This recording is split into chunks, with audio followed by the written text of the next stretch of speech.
s'il y a bien deux éléments qui font en sorte qu'un homme se sente accompli dans la vie, c'est bel et bien le besoin de se sentir respecté et le besoin de se reproduire. Voilà pourquoi les hommes accomplissent énormément de choses, ou du moins se battent pour accomplir les choses dans la vie, de telle sorte à ce que la société les valorise. Et voilà pourquoi lorsqu'un homme n'a pas de succès avec les femmes, il devient à peu près misérable ou malheureux, qui n'est être lié au fait de vouloir se reproduire. Donc le besoin d'être respecté par l'accomplissement et le besoin de se reproduire par la conquête envers les femmes, justement. Et aujourd'hui, qu'est-ce qu'on remarque? Il y a un très grand problème de charisme, on va dire, et de passage à l'action qui font en sorte que la plupart des hommes aujourd'hui ne sont pas des créateurs. La plupart des hommes aujourd'hui ne savent pas d'accomplir des choses. Or, pour être celui qui accomplit des choses, il faut maîtriser certains outils et c'est ce dont on va parler aujourd'hui. Je vais te partager des astuces précises que tu comprennes comment utiliser la communication, comment utiliser ton charisme, comment utiliser ton influence pour être un homme qui accomplit des choses et en l'occurrence un homme qui a du respect de la part de la société en général. La première chose dont on va parler, c'est la communication, comme je l'ai dit. Pourquoi est-ce que communiquer, et du moins avoir une très bonne maîtrise de ce outil, fait la différence dans notre génération? Aujourd'hui, il y a un très grand problème de charisme et d'éloquence qui fait en sorte qu'il est beaucoup plus facile de trouver 100 000 francs par terre dans la rue que de tomber sur un homme extrêmement charismatique et éloquent en même temps. Et je n'ai pas envie de seulement blâmer le système éducatif en disant que ce sont des compétences qui n'ont pas été totalement mises en avant durant le parcours scolaire, mais je vais plutôt me reposer sur la responsabilité individuelle et dire que les hommes ne travaillent pas assez. Dans un monde où la capacité à très bien s'exprimer est un marqueur qui fait en sorte que tu es beaucoup plus respecté, que tu es beaucoup plus crédible, que tu es mieux perçu par la société, que tu es mieux perçu par les femmes en l'occurrence, et que dans ton milieu professionnel, tu as une appréciation qui est hors norme, c'est-à-dire que tu es potentiellement mieux payé et tous ces autres avantages qui accompagnent cette capacité à bien communiquer, se permettre d'avoir une communication de merde, c'est quand même s'auto-saboter, on est d'accord. C'est-à-dire que tu sais qu'il y a un élément qui te rapporte énormément de bénéfices et tu décides de ne pas l'appliquer, tu décides de ne pas acquérir cette compétence-là, tu te permets quand même de te saboter, ça c'est clair. Et communiquer, ce n'est pas juste une question d'avoir un bon vocabulaire ou de savoir quoi dire, mais ça va un peu plus loin que cela. C'est la capacité de persuader, la capacité de convaincre, la capacité d'inspirer. Et étant donné que nous sommes dans un monde qui est à la recherche de leaders charismatiques, celui qui s'exprime et qui sait convaincre, qui sait rallier des foules, a potentiellement la capacité de créer plus de mouvements et d'avoir plus d'impact. Et ça, c'est le premier élément, la communication. Mais comment est-ce que tu deviens une personne qui communique mieux? En t'informant et en te faisant former. Aujourd'hui, il y a énormément de manières d'apprendre à communiquer. Il y a des livres qui sont écrits à ce sujet par des hommes qui ont passé énormément d'années à étudier les sujets, à le maîtriser et qui le partagent dans des livres qui ne sont même pas coûteux, mais les gens ne veulent pas les acheter. Ça encore, c'est le problème des hommes. Mais aussi par la pratique, donc la mise en situation sur le terrain. Moi, je me rappelle, il y a quelques années, j'avais peut-être 17 ans lorsque j'étais en train de travailler mes capacités en communication. Il m'arrivait de sortir, de rencontrer des gens dans la rue et de les parler simplement. Je me fixais des objectifs. Je me disais qu'aujourd'hui, je dois parler à 10 personnes, à 10 inconnus. Je vais créer des conversations intéressantes au sujet des sujets qui me passionnent et potentiellement au sujet des choses qui peuvent intéresser les personnes à qui je suis en train de parler.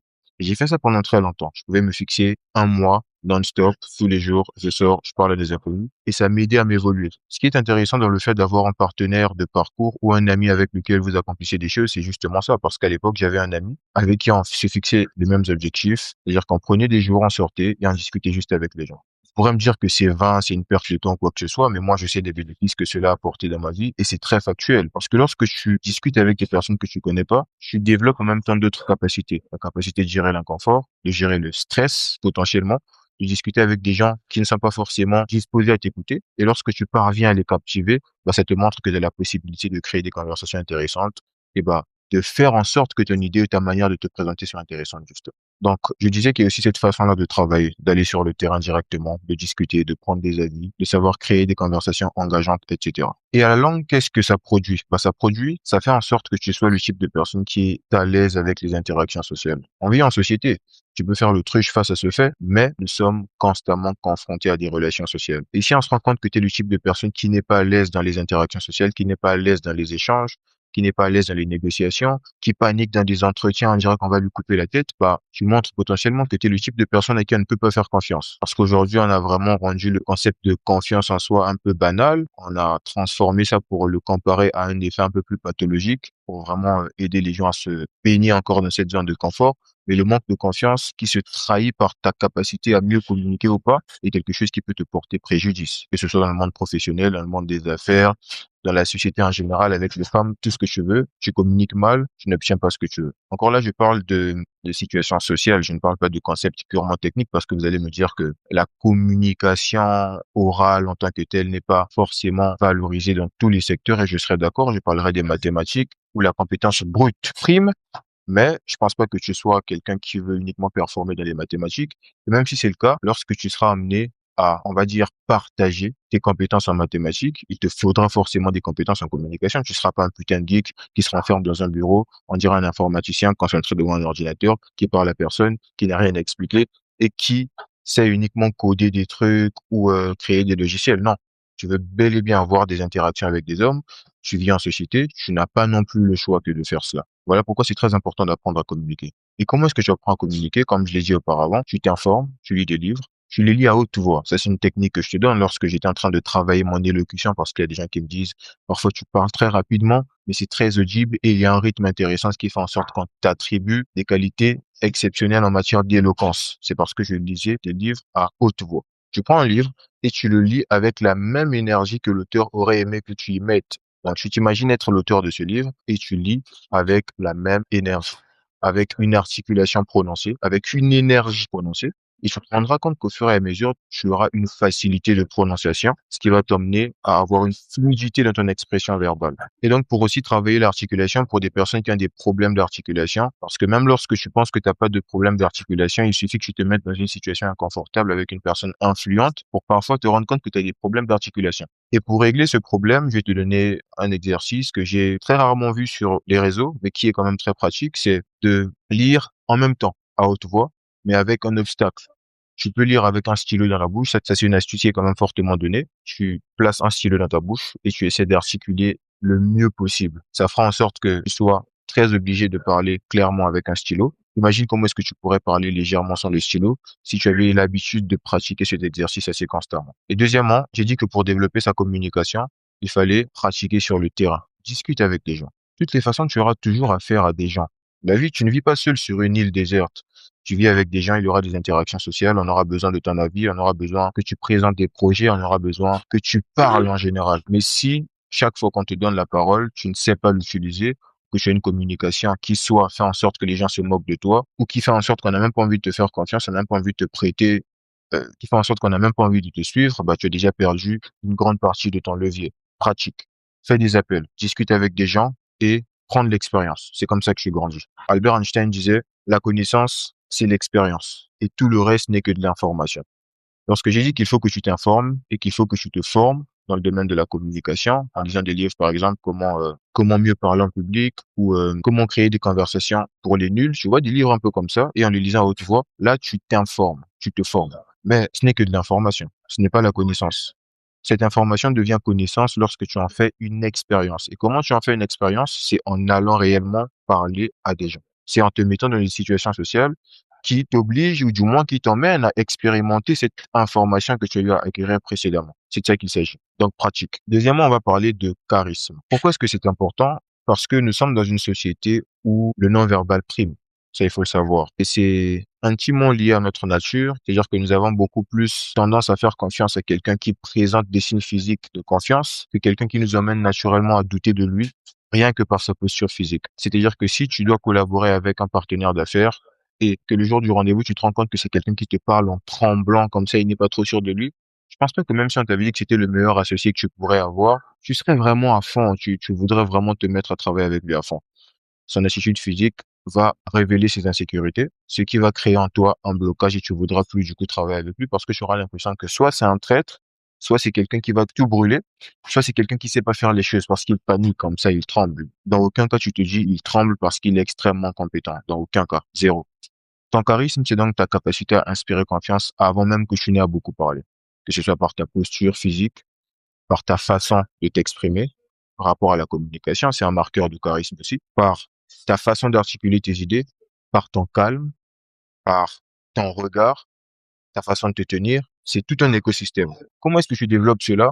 C'est en te fixant des objectifs tout justement et en faisant extrêmement attention à comment tu te comportes. Parce que ce qui fait la différence entre les personnes qui apprennent une compétence et qui finissent par la maîtriser, c'est justement le niveau de conscience que ces gens-là y mettent. Vous avez déjà remarqué le phénomène du nouvel an. Chaque début d'année, il y a des gens qui prennent de nouvelles résolutions. Cette année, je ferai ceci, je ferai du sport, je serai dans X ou Y, Z choses. Mais au final, on se rend compte que très tôt, beaucoup, je dirais que 99% des gens abandonnent leur résolution, pas parce qu'elles n'avaient pas envie d'aller jusqu'au bout, mais simplement parce que ces gens-là ont perdu le niveau de conscience. Lorsque tu es conscient que tu es en train de faire un régime alimentaire, là, tu te concentres pour faire en sorte que chaque décision d'alimentation soit alignée avec ton programme. Lorsque tu perds cette notion de conscience, tu te déroutes et tu te permets de faire de la merde. C'est justement ça. Pour travailler son charisme, il faut avoir un très haut niveau de conscience et de faire attention à ses gestes, de faire attention à comment tu parles, de faire attention à comment tu te tiens et tout le reste. Au départ, ça fait un peu mal à la tête parce que tu changes de mode de vie et tu te concentres sur des micro-éléments que tu négligeais avant. Moi, je me rappelle quand je travaillais ces éléments-là, justement, bien que ce soit des choses qui avaient été naturelles de base, mais il fallait que je les amplifie. Donc, je faisais extrêmement attention à comment est-ce que je me tenais lorsque je parlais avec des gens. Comment est-ce que je maîtrisais mon débit de parole? Comment est-ce que je regardais mes interlocuteurs? Comment est-ce que je marchais dans la rue? Aujourd'hui, lorsque je marche, il y a des gens qui disent, ah oui, tu marches comme un mannequin. On dirait que tu sais précisément où mettre le pas, etc. Mais c'est justement parce que j'ai travaillé cet aspect-là avec un niveau de conscience élevé. Donc, vas-y, travaille sur des éléments comme ceux-là. Tu peux dire aujourd'hui, je vais faire attention à comment est-ce que je marche. Et tant que ce n'est pas flagrant que je marche comme un homme charismatique, je m'arrête pas à mettre un niveau de conscience élevé. Aujourd'hui, je ne fais plus peut-être attention à comment est-ce que je parle ou à comment est-ce que je me tiens parce que c'est devenu tellement ancré dans ma nature que c'est naturel. Les gens m'en font des appréciations, etc. Mais je fais même plus exprès. Mais avant que ce soit ainsi, j'y ai associé un niveau de conscience élevé, ce qui a fait toute la différence. Et en ce qui concerne l'influence, beaucoup de gens ont tendance à associer une connotation péjorative au terme d'influence. Ils associent souvent l'influence à la manipulation, à des choses un peu négatives comme ça. Mais c'est pas justement ça. Aujourd'hui, nous vivons dans un monde qui est en expansion, un monde qui est en plein mouvement. Et il n'y a que deux cas. Soit tu es influencé, soit c'est toi qui influences. Et les personnes qui sont influencées ne décident pas de comment est-ce qu'elles sont influencées. Ce sont les personnes qui influencent qui décident de comment est-ce qu'elles vont influencer les autres. C'est justement ça la nuance. Aujourd'hui, tu peux regarder la télé et on est d'accord que tu ne choisis pas le contenu. Tu peux choisir le format, tu peux choisir le modèle ou la catégorie, mais tu ne choisis pas ce qui entre dans ton cerveau. Ce sont les personnes qui ont décidé de faire les choses, qui décident en même temps de qu'est-ce que tu mettras dans ta tête, quel que soit le modèle que tu choisiras. Tu peux choisir de regarder un film de science-fiction, tu as choisi la catégorie, mais tu ne choisis pas l'historique, tu ne choisis pas ce que tu consommeras. Et en ce moment-là, tu es l'influencé. Comment est-ce que tu deviens celui qui influence? C'est en apportant de la valeur aux autres. Celui qui crée du contenu, celui qui crée un film, celui qui vend un produit ou un service, ce qu'il essaie de faire, c'est de créer de la valeur et d'influencer positivement ou négativement du moins son environnement. Et de toutes les sphères sociales, toutes les époques, etc., les personnes qui influencent ont toujours été admirées, que ce soit positivement ou négativement. Aujourd'hui, vous allez me dire que Trump, il influence négativement le monde. Ben, vous n'allez pas nier le fait que Trump est extrêmement admiré dans le monde, parce que c'est une personne influente, justement, qui arrive à imposer sa vision du monde à une certaine catégorie de personnes et qui s'y tient, justement. Et voilà. Ta capacité à influencer sera ta capacité à apporter de la valeur. Tout le monde respecte énormément les personnes qui essaient d'apporter de la valeur, les personnes qui essaient de changer les choses, les personnes qui essaient de créer, les personnes ambitieuses en gros. Parce que justement, tout ce que tu utilises au quotidien, hein, tu peux te rendre compte, tu peux essayer de vérifier tout ce que tu utilises a été créé par des gens. Que ce soit les vêtements que tu portes, le téléphone que tu utilises, les lunettes que tu portes, comme là par exemple, tout a été pensé et créé par des gens. Et ces personnes-là sont des personnes qui nous influencent. C'est-à-dire que moi, je peux choisir de porter des lunettes, mais je ne choisirai pas exactement au détail près ce que je mettrai sur moi, sauf si je décide de créer la chose, en l'occurrence. Tu vois. Donc, c'est un peu dans cette lancée-là qu'il faudrait vouloir influencer son environnement positivement. Moi, je décide d'influencer mon environnement en créant de la valeur, en partageant de la connaissance et mon expérience sur YouTube, par exemple, en créant des choses au quotidien, en créant des business, en essayant d'aider le maximum de gens, en formant des gens, en les accompagnant, en les coachant, etc. C'est justement pour amplifier ma capacité à conquérir et maximiser mes chances d'influence. Et plus tu influences, et plus tu es admiré, et plus tu es sollicité, et plus tu amplifies ton charisme, ce qui fait en sorte que ton niveau de communication soit encore plus accru. Tu vois, c'est une chaîne comme ça, c'est relié et tout ça. Donc aujourd'hui, j'étais en full impro. Vous allez voir que depuis le début, je suis en train de parler et ce sont des idées qui me viennent comme ça. C'est justement pour te montrer à quel point ces piliers font toute la différence. Ce sont des leviers qui te feront évoluer dans toutes les sphères de ta vie, quel que soit l'âge que tu as. Tu peux être jeune, adulte ou plus vieux. Tant que tu maîtrises ces éléments, tu as, on va dire, les rênes. Tu as des sortes de manettes entre tes mains et tu peux moduler, modifier ta réalité, quel que soit le secteur dans lequel tu évolues. Maîtrise ta capacité à très bien communiquer, travaille et développe ton charisme en tant qu'homme et fais des choses qui font en sorte que d'une façon ou d'une autre, tu puisses être un acteur d'influence. Et tu verras que naturellement, les gens commenceront à te respecter. Tu gagneras de plus en plus en confiance en soi. Et ben, tu seras le type de personne qui arrive à se faire de l'argent parce que l'argent ne vient que d'une seule manière, c'est en apportant de la valeur. Et la valeur, tu l'apportes en devenant celui qui influence l'univers d'une manière ou d'une autre. Applique ces changements dans ta vie et dis-moi que tu ne deviens pas quelqu'un d'autre. Vas-y, passe une bonne journée.